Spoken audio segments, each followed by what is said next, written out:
अस्सलाम वालेकुम दोस्तों, उम्मीद है आप सभी लोग खैर से। बात करेंगे ओमान एयरपोर्ट से मुतल्लिक इंडियन एम्बेसडर और आरओपी के मुतल्लिक। आज 8 अक्टूबर 2020 जुमेरात का दिन है। ओमान एयरपोर्ट की तरफ से अनाउंसमेंट की गई है कि विजिटर्स को अलाउ नहीं किया जाएगा टर्मिनल के अंदर जाना। यानी अगर हम किसी को ड्रॉप करने जाते हैं या किसी को रिसीव करने जाते हैं, तो पहले कहते थे हम बिल्कुल अंदर चले जाते थे। स्पेशली जब ड्रॉप करने जाते थे तो बिल्कुल अंदर चले जाते थे। जब बोर्डिंग हो जाती थी तो इमिग्रेशन से पहले फिर वापस आते थे।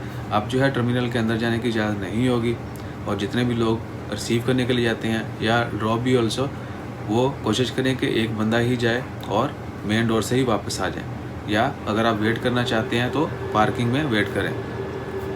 उसके अलावा है आरओपी की जानब से खबर है। आरओपी ने बहुत दफ़ा पहले भी वार्निंग दी है कि गैदरिंग जो है वो बड़ी सख्ती से मना है। अगर आप गैदरिंग करेंगे तो आपको पकड़ लिया जाएगा। बहुत दफ़ा पहले भी जो है बड़े बड़े ग्रुप्स को पकड़ा।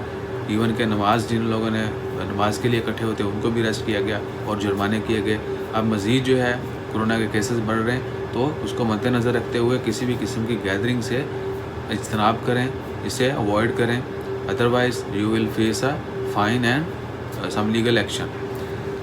उसके बाद है ministry of IT, ministry of transport, उनके जो मिनिस्टर्स हैं उन्होंने मिनिस्ट्री ऑफ इंडियन एम्बेसी के जो एम्बेसडर हैं उनको रिसीव किया और तबादला ख्याल किया ट्रांसपोर्ट के हवाले से, टेक्नोलॉजी के हवाले से। सो इंशाल्लाह जैसे ही वो डिटेल आती हैं what they discuss and about the friendship of India and Oman, that will share also. अपना ख्याल रखें, दुआ में याद रखें। ये कंप्रेसर स्टार्ट हो गया तो मैंने सोचा क्लोज़ कर दूँ खबर को जल्दी। शोर की वजह से बहुत सारे दोस्त कहते हैं पता नहीं कितने बैग खबरें बनाते हो।